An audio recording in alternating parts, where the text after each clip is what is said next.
We do not own the rights to anything or any music that's heard during the duration of this podcast. Also, a lot of these shows will have explicit content. So if you are not a fan of any cursing or profanity, you may want to walk away, but that does not mean that every show will consist of such. I know y'all tired of it, but we got a new season of The Pass. Welcome to season 8, the Mamba Year. Podcast available on all platforms: Spotify, Apple Podcasts, Google Podcasts, all of your podcast platforms. Here you'll get a dose of content related to tech, the productivity world, and most importantly, how to be a better you. The theme for this year, personally, is receiving grace. And we definitely want to do better with receiving it and being open to being a better us from who we were a year ago. So this is season 8 of The Pass, and I hope you all enjoy.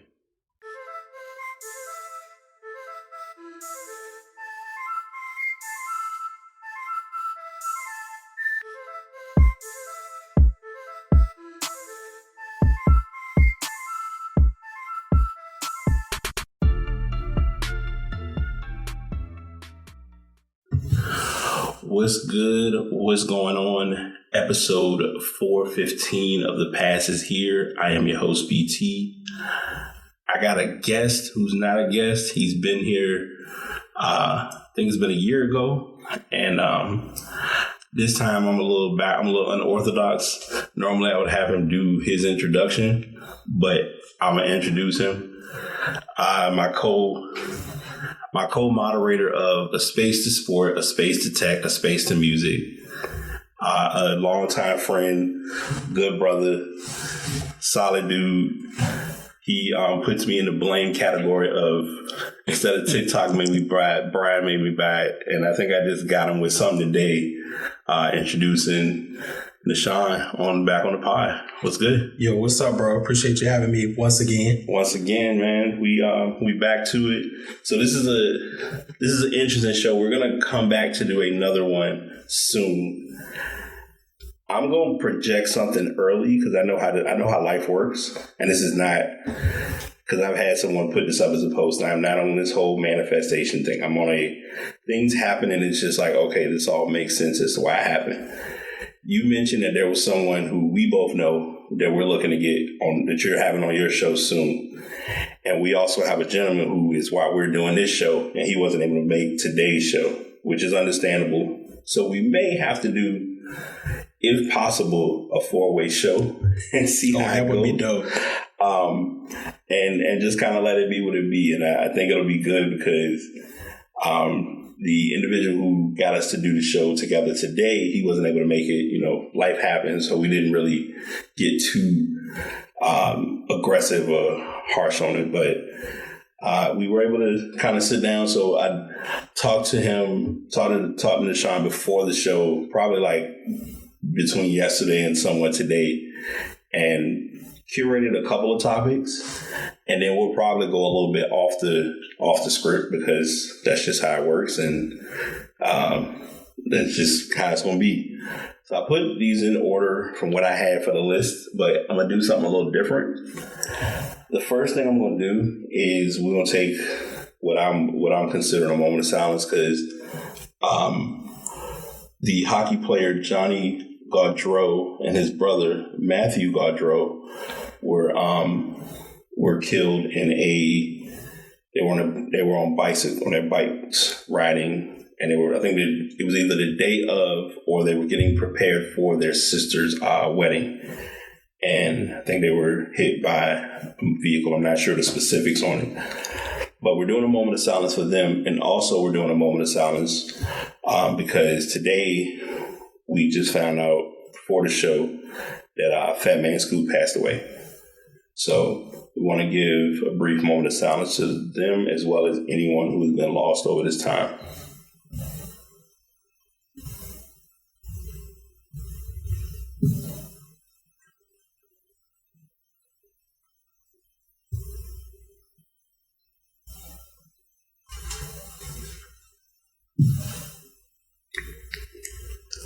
We appreciate that. We're going those families and those friends who were close to them, we definitely want to send our heartfelt sympathies and condolences to them, because it's a tough experience to lose anyone. As you all know, it's on episode 414. It still hasn't been uploaded yet, but I did talk about the passing of my father. So I 100% know how the experience is of losing anyone this close to you. Like I said, I got topics, but we're gonna kind of roll with this like a little fun and have some good conversation. So the first topic we had that I put down was Olympic pre-review, but I'm gonna do something a little different, because we've talked about this without talking about it, and I feel like we've both been forced to be moderators. And normally we're forced to be football moderators, but for some reason this year we had to become basketball moderators, and you know where I'm about to go with this. What was it? Pick 55? Yeah. 55. We're gonna move back in time just briefly. We're not gonna go back there and sit y'all and live into this world. But the 55th pick, the Lakers decided to draft LeBron's son, Bronny James, or LeBron James Jr. In your words and just the overall breakdown, how did you feel about that pick? I mean, we all knew it was inevitable. Mm-hmm. I mean, Bronny was going to get drafted based on his name. And, I mean, just his overall stock. I don't think Bronny's a bad player. Mm-hmm. I mean, if you leave it up to social media, everybody would tell you he's a bad player. Right. Because of his college stats. What he averaged like 5 points or something low like that. Yeah. But I mean, everybody can't be like a 15, 20 point scorer. Right. But I think a lot of people look at it like, okay, this is his father. He's been training with his father from day one. Right. So we gotta, get him in the mix. Yeah, get him in the mix. He's got good genes. I mean, we see that all the time in the NFL. Like, look at right now. We have so many legendary players, sons, either coming into the league or already in the league. Yeah. So it's that kind of like, well, his father was good, so he has to be good. Yeah. It's one of those type of things. That's how I look at it. I can play devil's advocate on that in a good way, and this is what I mean. Dale Curry was all right. Yeah, but Steph moved the needle. Yeah, like, and to that point, when you have players who have played in the league, played at a high level, their children, it becomes a pressure without being pressure. Jordan's kids went through it. Kobe's, his dad was in the league. He had a solid career, but you didn't hear about him a lot. Right. There's a kid who plays in the NBA now. No one would probably even know his dad was on. I think he was on the championship team with the Spurs. Jaren Jackson.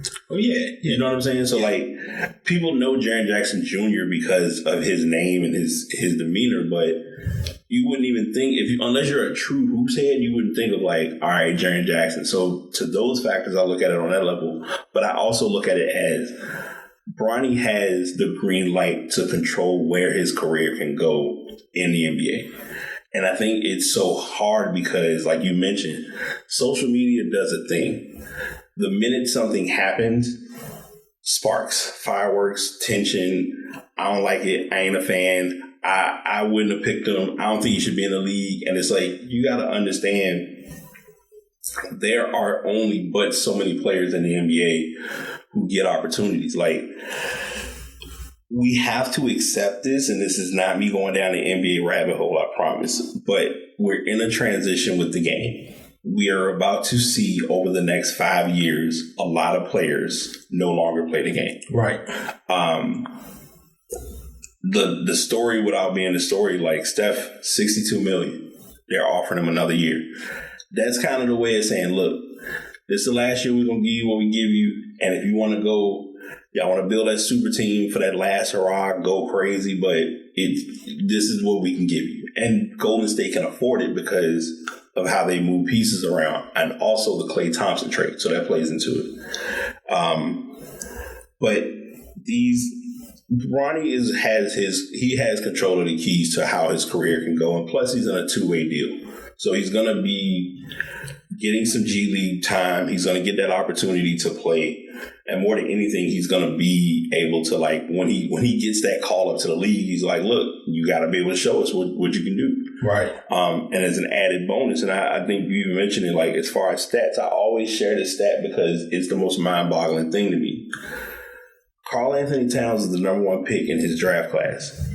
He barely, if at all, averaged 10 points a game in Kentucky. Wow. And no one ever talks about it because it's like, oh, he's at Kentucky, who cares? And I'm like, but I mean, did he deserve, like, he played as a number 1 draft pick, but kids get drafted and stats don't get talked about enough. Like, to start trouble, no one knows the first pick from this year's draft. I don't even think I talked about him a lot on the podcast when he got drafted. Like, if you notice, and so like I mentioned earlier, we run the sports group together. I was writing down a lot of those people's names, and I was like, oh, no, these people. I don't know any of them. Because it's like the draft. We're getting into a rough spot with the NBA, with, like, kids are like, oh, I'm ready to go pro. And it's like, okay, go pro. But the other challenge behind that is the first thing that everybody's going to say is, so you had 54 players in the league better than Bronny? Based on the metrics and the statistics and the combine or whatever, that's what they saw. But you never know where or how it can go until week 1 starts. Once you start, or once they start preseason, once they start actually playing, then we can talk about, okay, if I just am going to be intrigued if he, like, on both sides of it, if he gets, let's say, NBA all-rookie team, or if he has, like, a rough year or two, and like, because with the NBA, it's almost like 2 years and you're a bust and you're done, as far as they're concerned. Which sometimes it's unfair, but it is what it is. So we will, like I always say, we shall see. We will keep our eyes on the Bronny tracker and see how it goes in weeks to come when they start to get into it. That stat about Karl Anthony Towns is crazy, which triggered another thought. Okay. Kyrie barely played in college, if I remember right, and he went number 1. Just to throw that in there. But both of them and both of them had. So that's a valid point for two things. Both of them went to what we call the blue blood schools. Oh yeah. So Kentucky and Duke those are your powerhouse, your big schools. USC is not a bad school. I think everyone kept saying it, and I still stand behind it. I think if Bronny went to a mid-major or like a school that was like not an unknown school, but a school where he really could have shined and got buckets, yeah, we would probably be having a different conversation about it, because John Morant was at I forgot what school. I forget the exact school, but the school he was at, it was a mid-major, and he blew, like, if you think back, John Morant, Damian Lillard, CJ McCullough, they all went to, like, those schools. When you look at their jerseys and look at where they play, you like, I don't even know that school, never heard of it. But right. They were able to get buckets and get, like, the exposure that they needed to get to the next level. So that's what matters more than anything. The Olympics have come and gone. From what you gather, because I was kind of in and out of the Olympics this year, what was your, outside of basketball, what were some things that you observed? Because I got some interesting takes on some stuff that was mind-blowing, but I'm going to let you go first. I'm going to be completely honest. I only paid attention to 2 things as far as the Olympics. Okay. Of course, men and women's basketball, and that breakdancing. Oh, the breaking? Yeah. Yeah, that's all I paid attention to. Okay. How did you, all right, so what was your takeaway? Because the basketball, we can get it. That's, USA did what USA was supposed to do. They won the gold, right?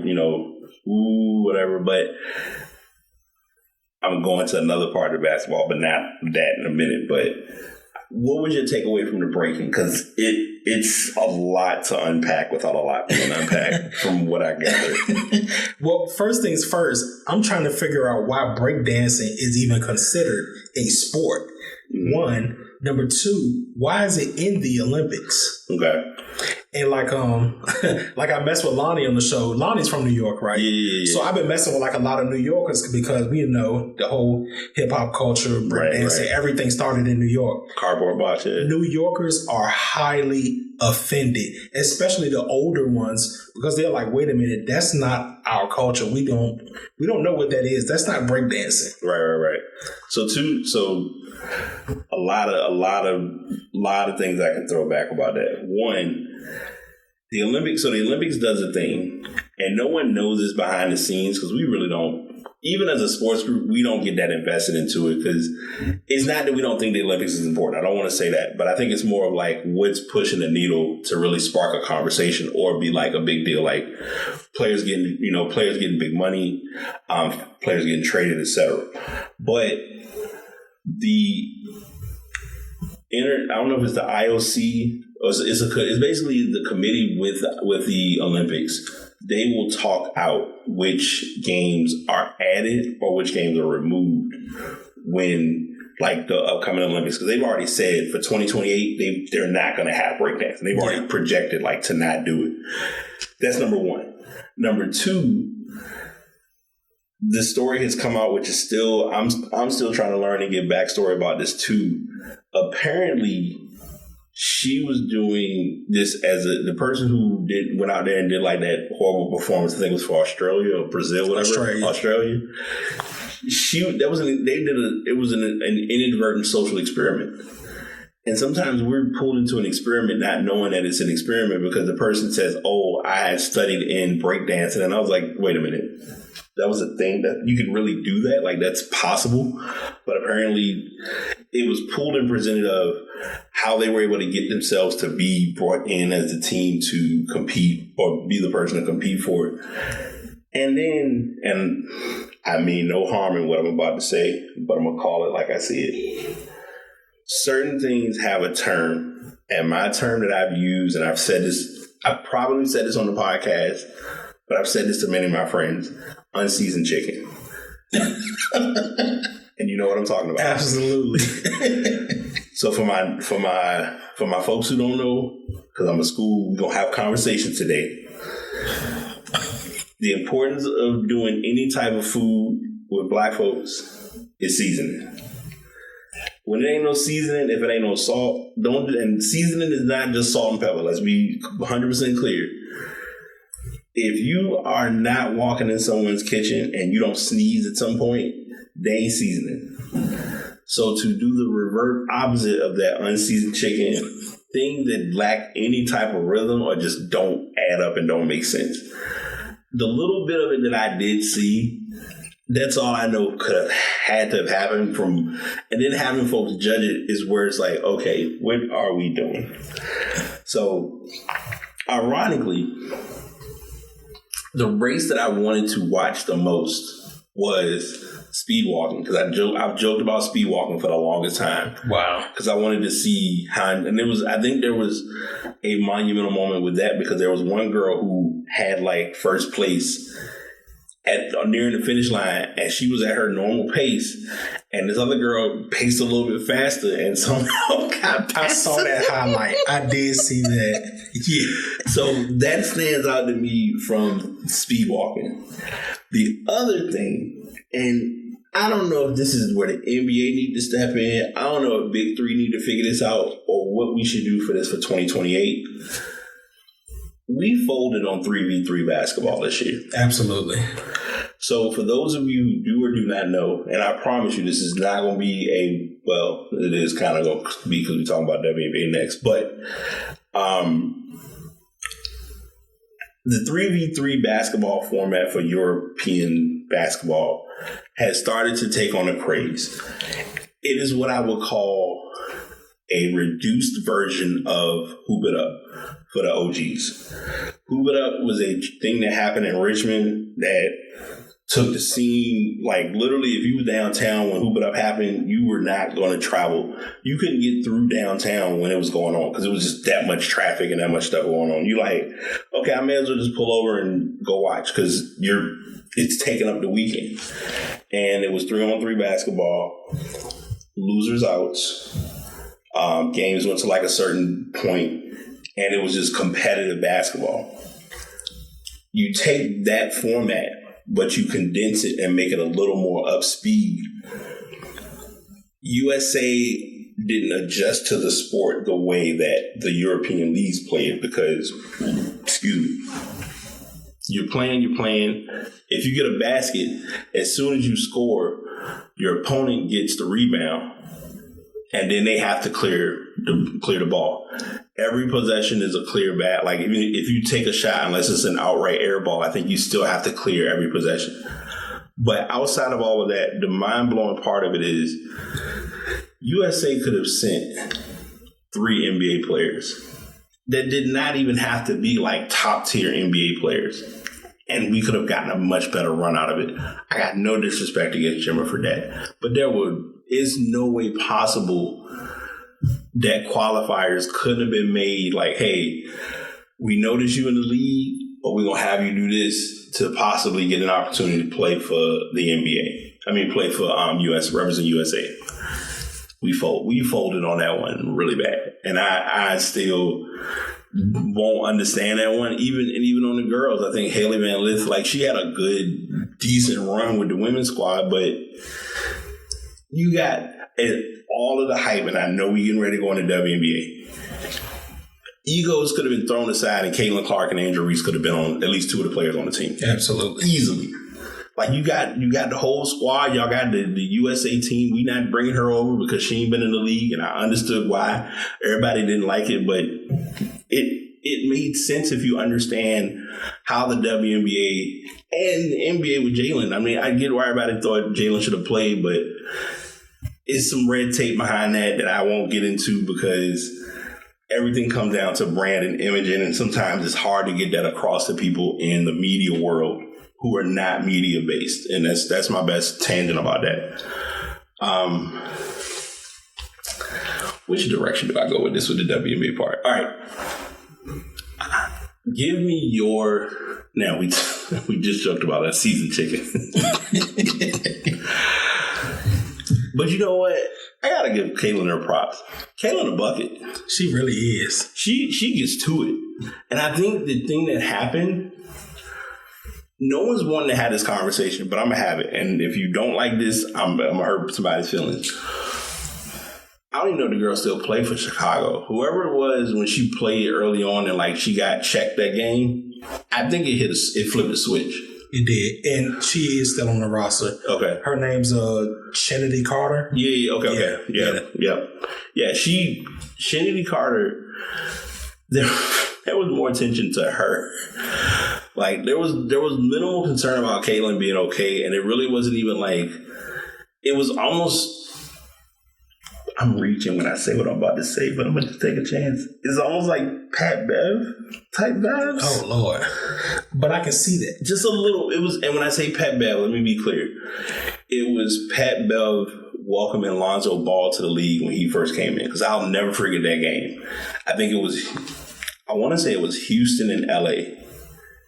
Whatever team Pat Bev was on, of course, Lonzo was with LA. And it was like every time Lonzo touched the ball, he was playing him 94 feet. He was like, I don't care. I'm letting you get the proper introduction to the league. Like, this is how I work and this is how we're going to rock with it. But Caitlin has been able to play through all of it. Everyone's now beginning to understand, like, this is still a team that has drafted number 1 draft picks or high lottery picks for the last few years. So, yes, they are a 7 seed. And, yes, they've been competing with... It's almost seemed like, even with all of the games that have been going on, I feel like we're watching her and Angel Reese play each other like 12 times. And it's only been like 3 or 4 games. Yeah. I got a good question for you. Do you feel as though Reese is stat padding? No. Okay. And it is crazy. Going back to social media again, people see something and they'll create a narrative and everybody just runs with that narrative. Right. Like now they're calling Angel Reese the female Dennis Rodman. And it didn't help that she had a jersey on pregame. She heard it and she wore the Rodman jersey to the game. But I don't think it's not like she's going out there missing shots on purpose. The thing that people have to realize about Angel Reese is she is not a shooter. Mm-hmm. She never was a shooter. Right. She's a defender and a rebounder. Right. She's basically the modern female Bill Russell. You play close to the bucket, right? Defend, rebound. That's exactly what she does. And then, like Caitlin Clark, we just talked about it. She's a bucket. She just scored 31. Mm-hmm. So I mean, she's not going to be the defender that Angel Reese is, no. And Reese is not going to be the shooter that Caitlin Clark is. Right. That's why I've been telling people. At this point, I feel like it's got to be co-rookie of the year. Yeah, it could be. It's either going to be pushed as co-rookie. It's going to be pushed as co-rookie, but if they pushed it to one side or the other, you got to give it. As hard as it is not to, Caitlin has like a slight edge. Yeah. And it's very, very slight because we can't ignore Angel Reese's double-double run either. That was a big, that was a big mark. And to your point, this is gonna be so risky, but I'm in this type of mindset today. I don't think people understand athletes are under a larger microscope now. Going back to the Bill Russell reference, Bill Russell didn't play during an era of social media, right? So Bill Russell's statistics. Ooh, I'm gonna get in trouble for what I'm about to say. We would probably get a more in-depth breakdown of Wilt's 100 if Wilt's 100 was or was not real. Mm-hmm. You know what I'm saying? Because it literally would have been a shot chart of the game. Somebody would have found a way to get a shot chart of the game, or they would have been posting highlights of every single basket throughout the game. Because that's how people, even with Kobe's 81, social media didn't even get to where it is now because no one was really looking to pull stories like that. I think the bigger story just became everyone painted this picture of, he got most of his buckets on Jalen Rose, which Jalen Rose has had to say multiple times. I wasn't the only person that checked them. Morris Peterson was there, as other players. So it's the same thing with we are watching basketball under a larger microscope. Guys, going back to that Bronny reference, guys back then were not getting. You had guys on teams that was averaging 2 points a game. But no one said anything because if you playing with Kareem Abdul-Jabbar, shut up and get this ring. Let me get this ring and let me keep it pushing. So it's fans today, and the next story I'm gonna really have fun with because I know the answer, but I'm gonna still ask it anyway. Fans today don't realize that you have a wider scope to have a larger conversation about what you're watching because you're watching it in real time and you can talk about it in real time. At that time, something happened. It was done. That's it. Jordan's. I'm throwing myself way under the bus with this one. The Jordan shoe craze would have caused a larger uptick than compared to how it does if you added social media on top of it. Yeah. That's my take on that. Because now, folks, you don't even really do midnight releases or they don't do no one stand in line for shoes. Now you go online and you're doing an auction or something I got the shoes and I can go cop them or whatever. But it's not. It's a different role or it's a different style. Which I'm not against it. It's just I think people have been so on her case.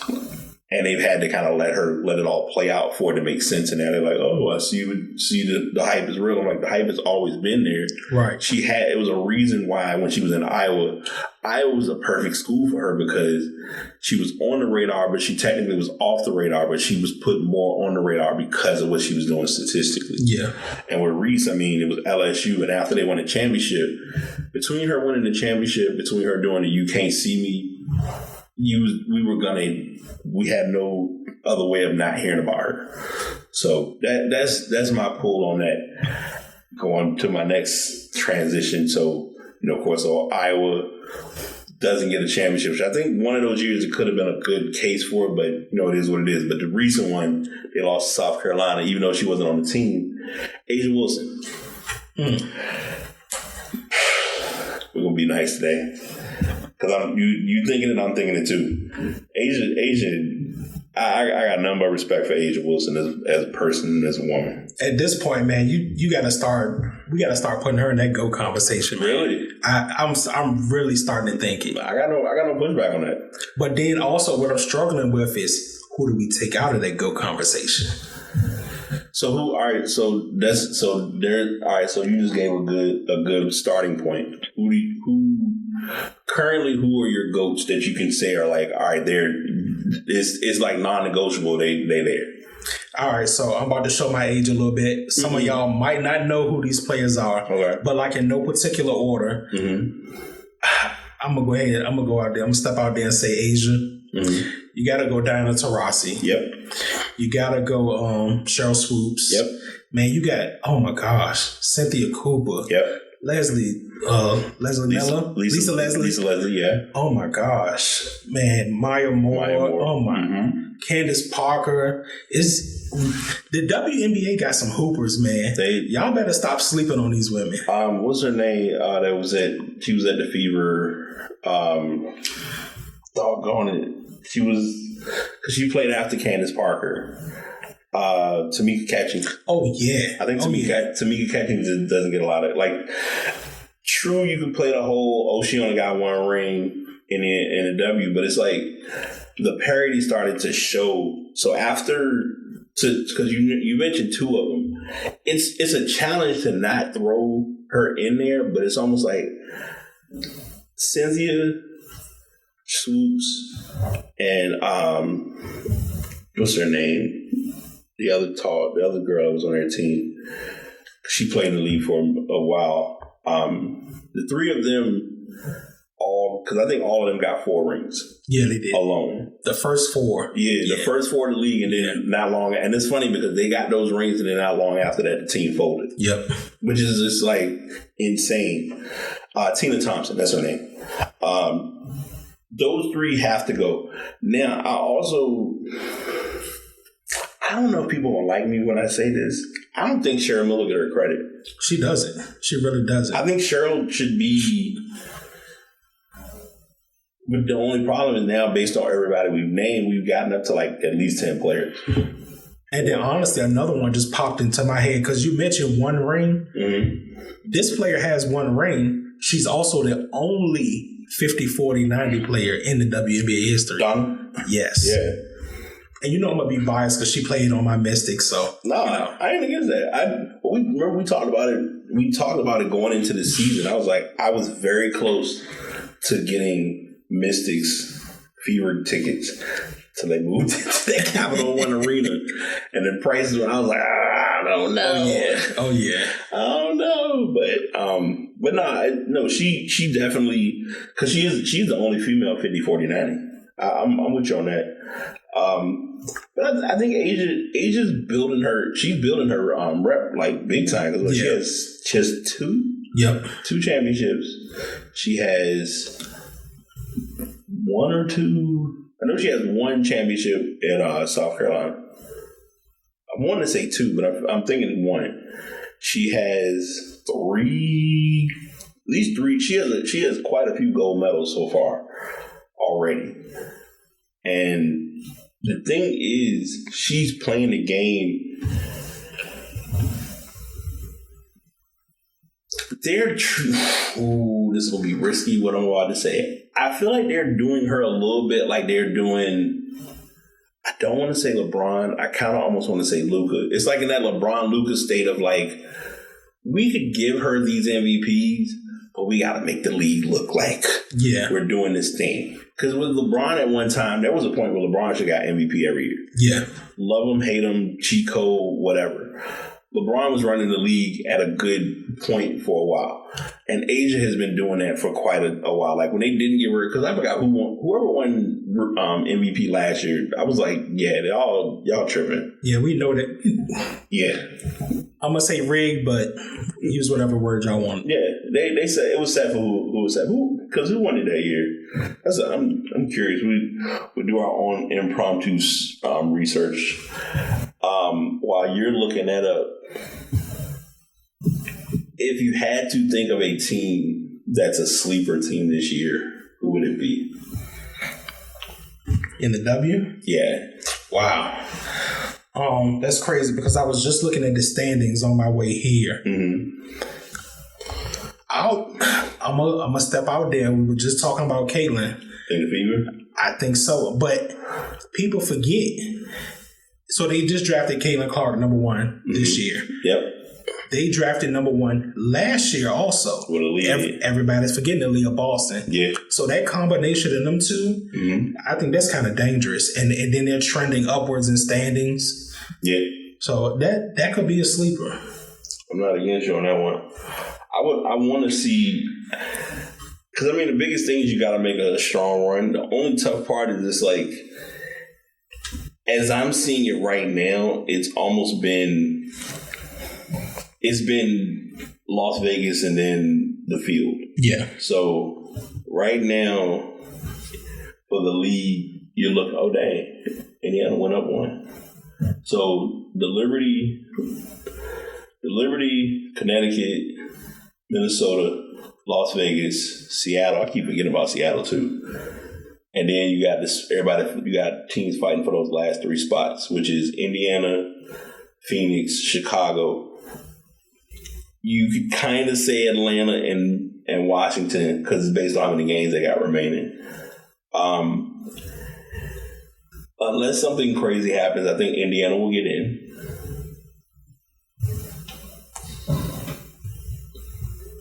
That's right. Brianna won it last year. Yeah.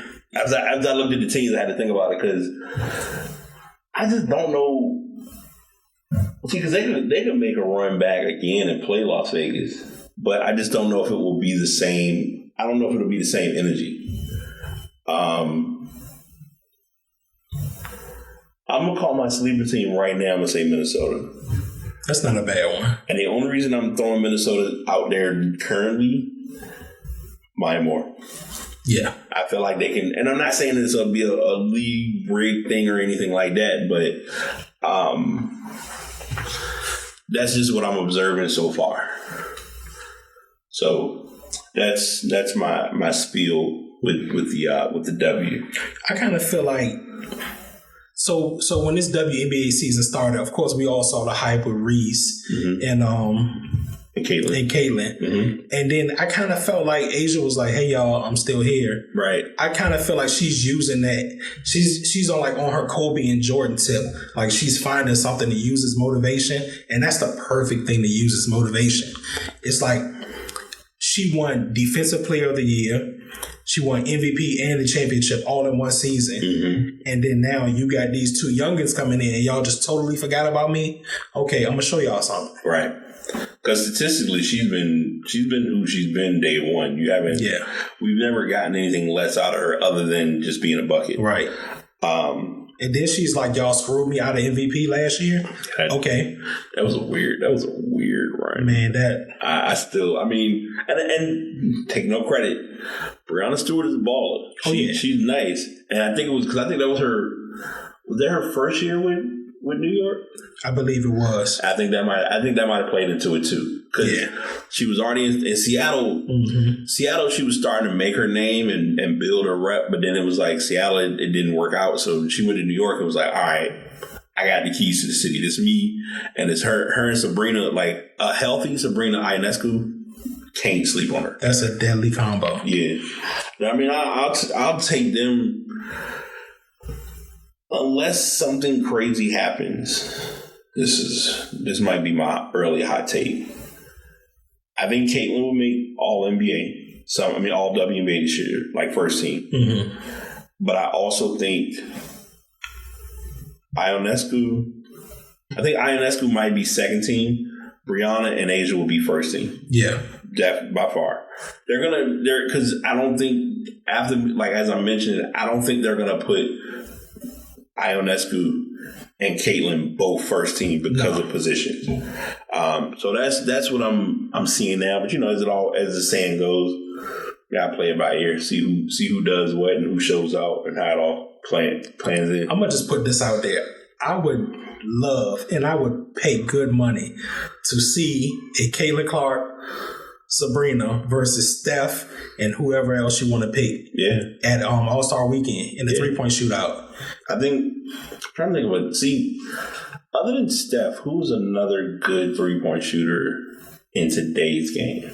Because sure, we got our OGs like the Ray Allens, the Kyle Korvers, all those guys. I'm trying to think of like guys now who are like somebody on that level. Yeah, like it's unfair because that's a 1-on-1. You might have to go a name that a lot of people don't know. You might have to go Grayson Allen. True. Yeah,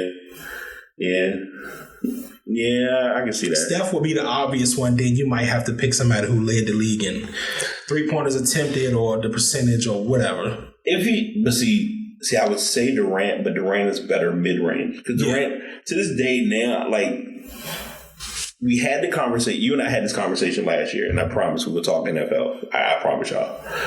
We had this conversation last year, and I didn't get it then, but now after watching him in Phoenix and then just understanding basketball, I understand basketball anyway, but my observation now is when it comes to getting the objective of getting me a bucket, I'm going to turn my back, and I know Durant will do it. And the reason I say that is because no other NBA player has the comprehension of understanding how simple it is to have a 1-2 dribble, a 1-2 pull-up, or a 1 pull-up.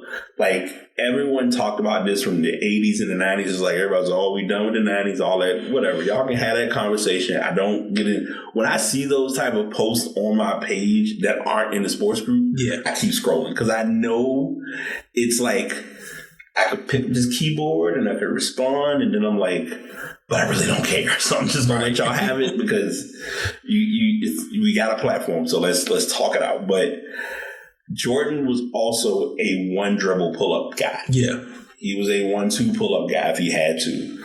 LeBron, Harden, I'll even say Kobe. They were all guys that had to work a bit to kind of get a few moves in. Now, the difference with a lot of guys now is not everybody can play off the post. That's your bigger difference. That's not talked about enough. So, yeah. NFL. My friend. So, my friend, he's in the group, Mark. Mark is my trainer. I don't remember if this was last week or the week before. You've seen it online. I'm always doing a walk. So one day we're in the gym, we're working, and he's like, all right, I'm gonna have we're doing 3 laps on the treadmill. So if you ever hear me talk about virtual treadmill or virtual track, treadmill, hate it with a passion. He knows that, but we do it because it gotta get done. I'm giving this story because I'm on the track and he's playing NFL intros or sports intros. And when that came on, I was like, bruh, because he was like, yeah, we getting ready to start the season.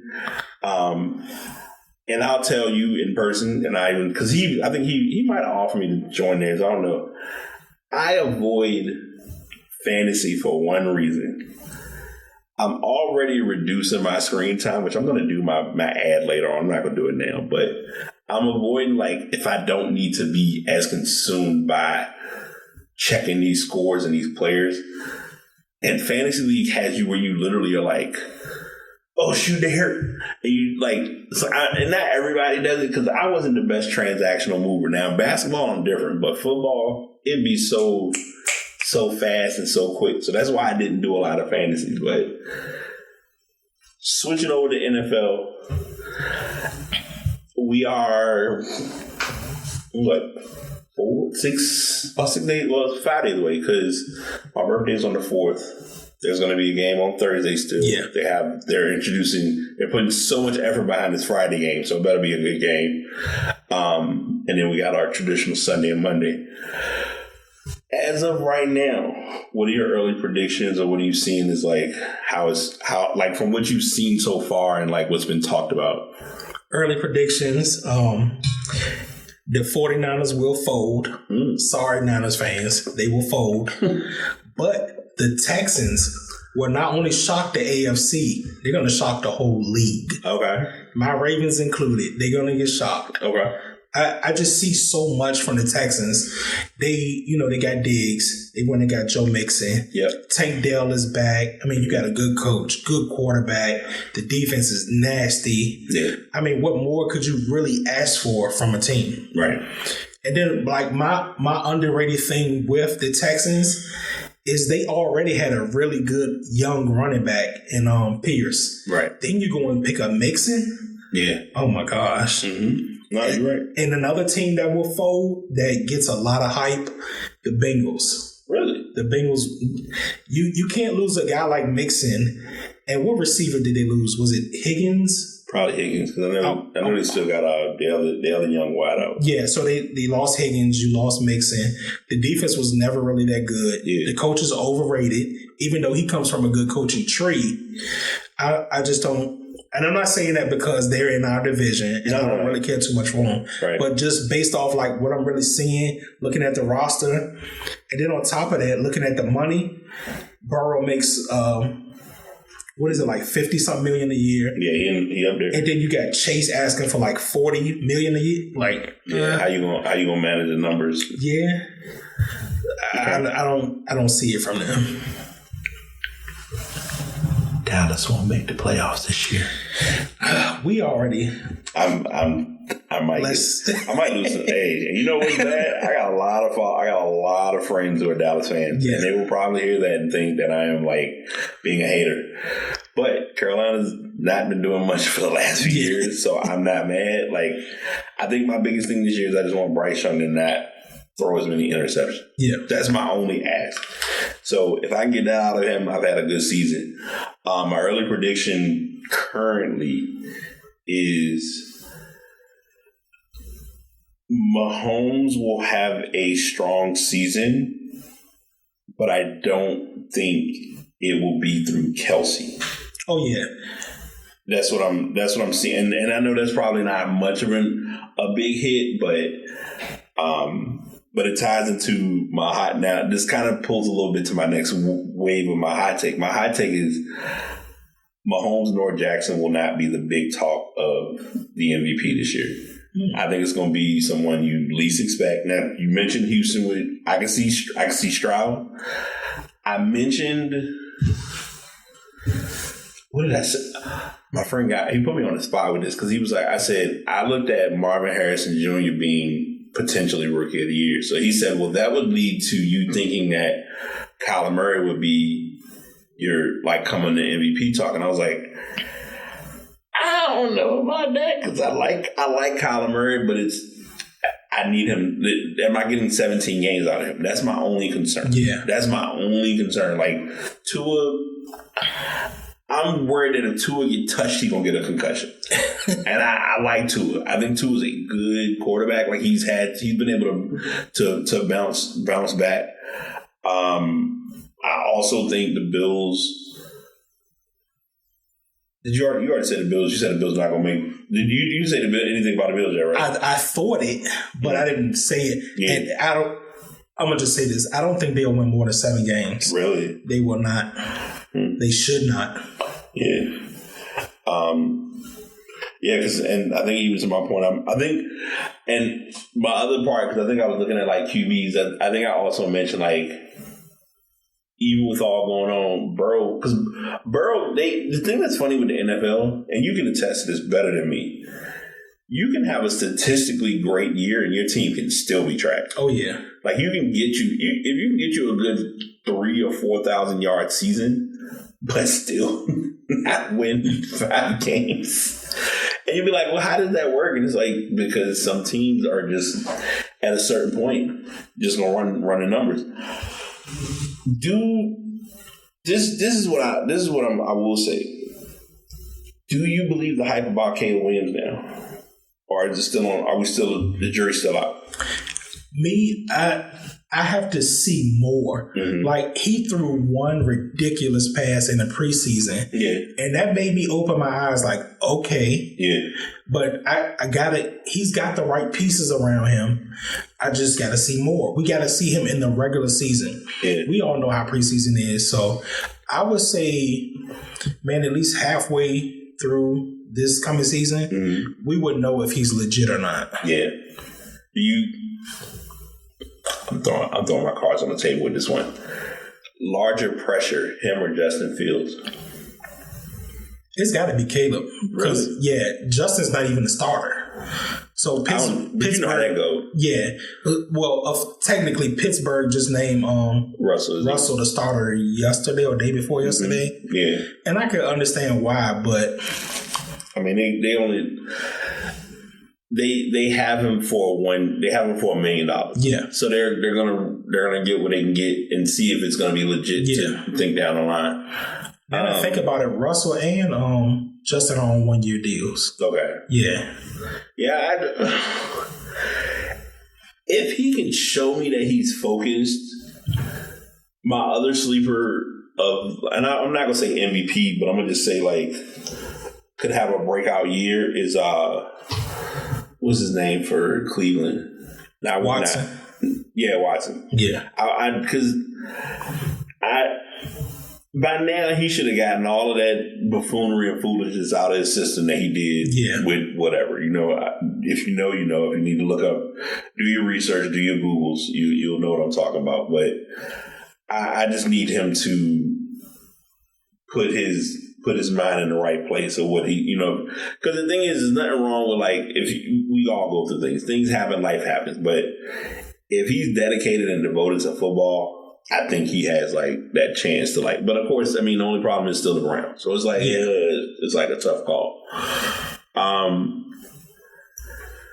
Speaking of tough calls, I'm gonna do my plug because y'all know I'm always about pushing it. I ain't pushed the product in a while.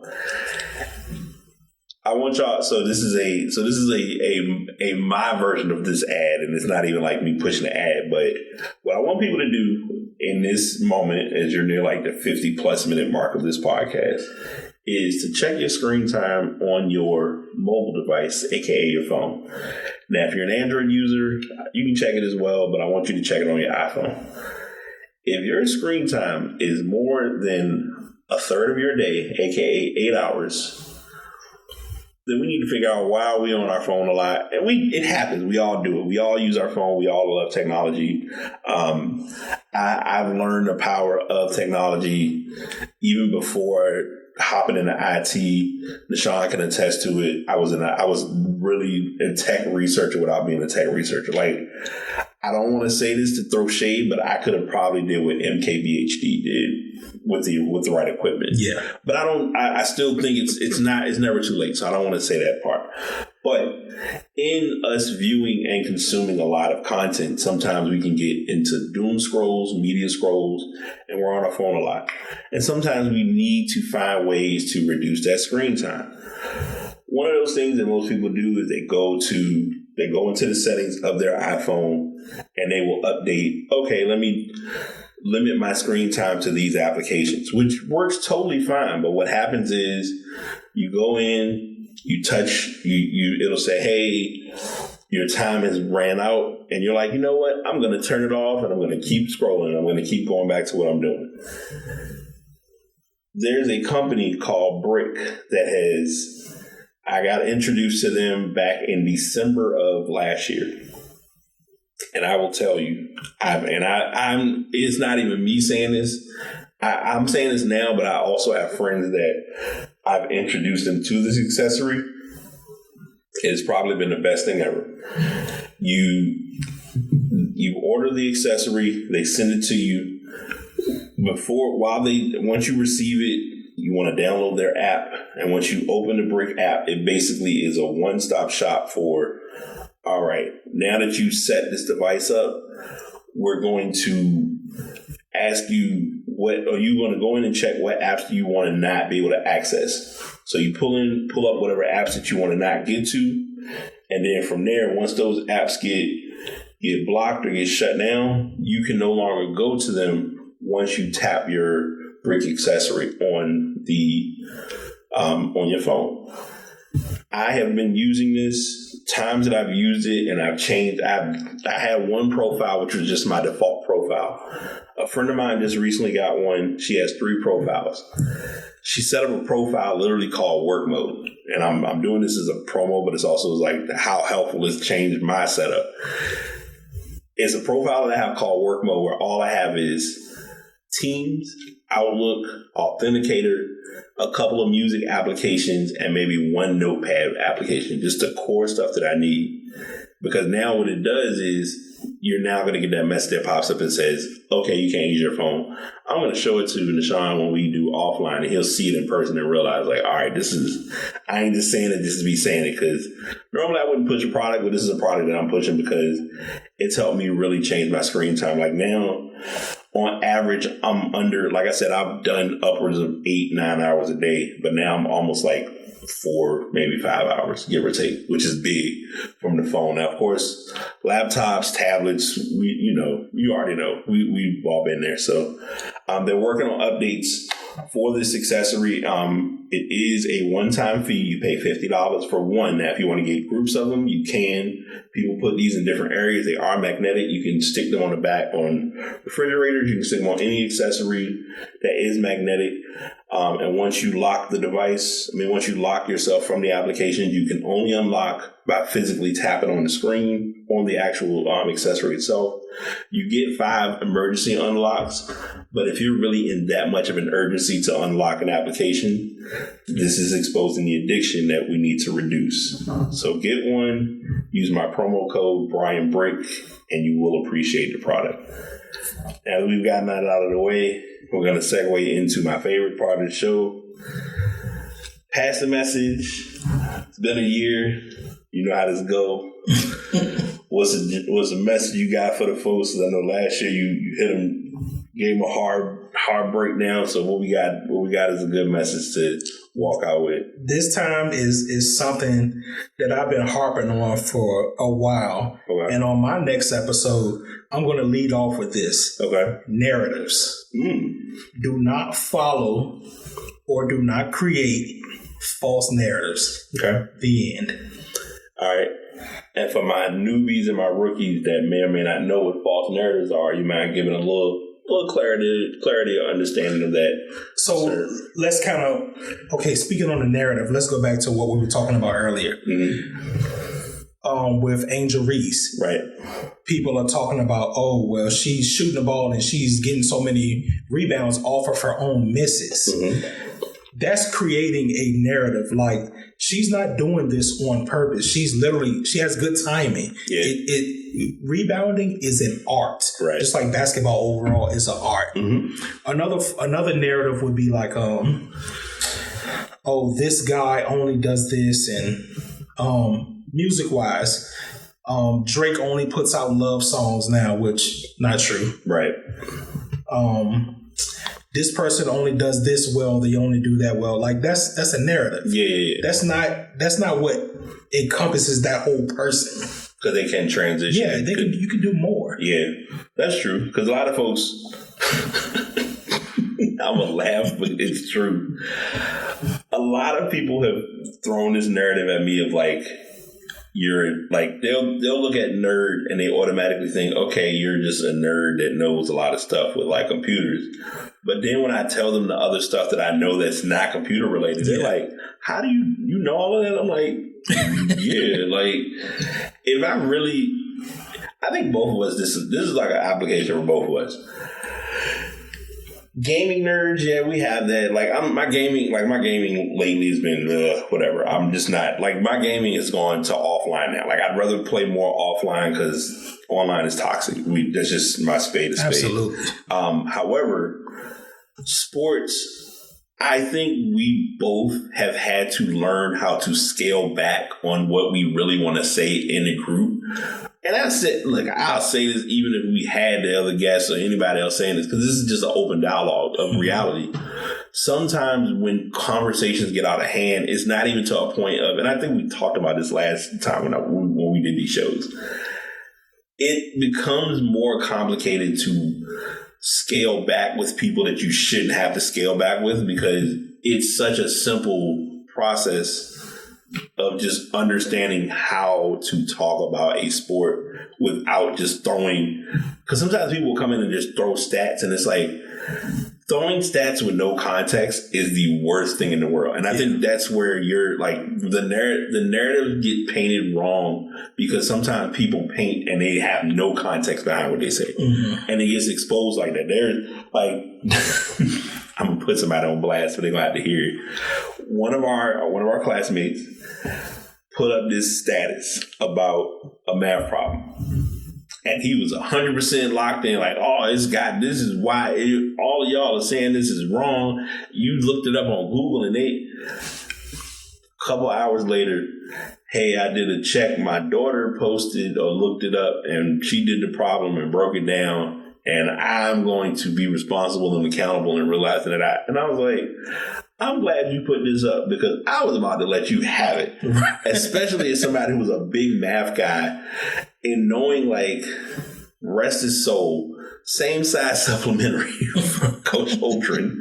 Between that and also just understanding, like, please excuse my dear Aunt Sally. Oh, the fact that I still know that is like, those are, now that goes back to the example of like the nerding of like, when people think, oh, you're a nerd, you just do computers. I'm like, oh, that's a lot more than I do. Right. Be surprised. So I get you on that one. My message that I'm gonna pass along, and I've said this like too many times, and I think it's gonna be a two-parter. Number one, it has to make sense. Like, people do things and there's no thought process behind it making sense. They just want to do it, and they don't really take time to look at why they're doing it, but they know they got to do it. And that gets lost in translation, which ties into my second message that I'm passing along.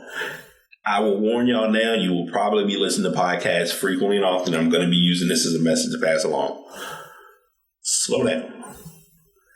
As humans, we are so bound to be in such a go, go, go mode that we don't take time to just stop and enjoy shit. Excuse my French. I know normally I don't cuss when I'm at the library, but today I'm throwing cards on the table.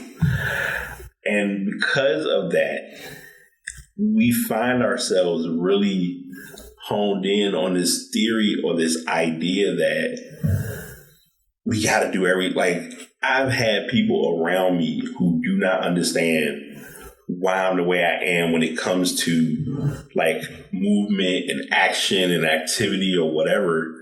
And the reality is, I mean no harm, I mean no bad intent in the delivery, but I can't do things at a high mileage or at a high speed, because when things get done in a rushing manner, it always falls apart. I don't know what it is or what causes it to get to that point, but it literally like just falls apart at the seams. And it's hard to get that through to people when it's like they're in go, go, go mode. And I'm like, if you just slow down for like 2 seconds, took the information, assessed it, worked with it, it could help and work in your favor. So learn to slow down, and if you're gonna do it, it gotta make sense. If it ain't making sense, I ain't doing it. It's just not in me anymore. Like, folks will say, "Oh, we should do blah blah blah." Like, literally a few days ago, someone sent me a message explaining this long drawn out issue of what they needed, and when they explained what they needed, it didn't make sense. And then I called her and asked what it was. I was like, "Okay, so basically, you need to send me some money so that I can get access to the money to send it to you through a different account." That's all you had to say. Because that's not what the message said when you broke it down to me. You gave like it was a whole nother, and if they hear this, look, I love you dearly, but I just need to make, it gotta make sense. It's gotta make sense, yo. And if you slow down and put it together, it'll all come together. Before we roll out, plugs, social media. I don't really want to promote the group on here because Because I ain't got time for folks to be trying to join the group, and then we gotta. Because then while I'm thinking about it, we've been running the sports group for as long as we have, and we still, the questionnaire has been rocking. But I think we also got a core group. I don't be having the bandwidth to want to do questionnaires for the other groups. I'm just like, look, if you can talk tech, and I mean, people kind of are active when they're necessary, but I ain't really had to do too much like aggressive moderating with those. So that's why. But it just popped in my head. But my bad. Yeah. Social media. That's crazy. I was thinking about that. The sports group is the way it is because of like things that have happened in the group in the past. Yeah. So I guess we kind of got to a point where we were like, okay, we had to buckle down. So we deleted the old group and completely started over. So we went into it with that mindset like, okay, we're going to do this, and this differently. Right. But the other groups, I mean, they're kind of hands off. Yeah, there was a space to music and a space to tech. Like, you can't really get into too many heated debates like you can with sports. Android and iPhone. I'm so sick of that. I am so sick of that. I know. I never. The only time that becomes, I'm like pulling away from you, plugging everything. My bad.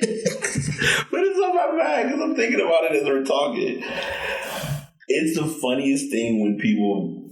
I think the weirdest ick or thing that people say is I can't text somebody that got a green bubble. And I said, this is the dumbest thing. But what's more interesting, because this is coming up, and a lot of the listeners may not know, so I'm hoping I can do my due diligence tomorrow and get this out there. But they're finally making RCS public on all platforms. So now we won't have to deal with this whole messaging, because it's kind of been a thing now. Like a lot of my friends who have Android, like they'll react to stuff that I send them.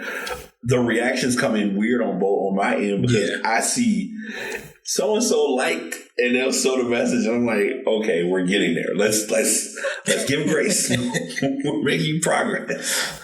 But my bad, I had to get that out of my system while I'm thinking about it. But yeah, plug with whatever pages or posts or content to share. I'm just going to plug my little baby podcast, The Pod About Nahshon. You can find that anywhere that you are listening to podcasts. Nice.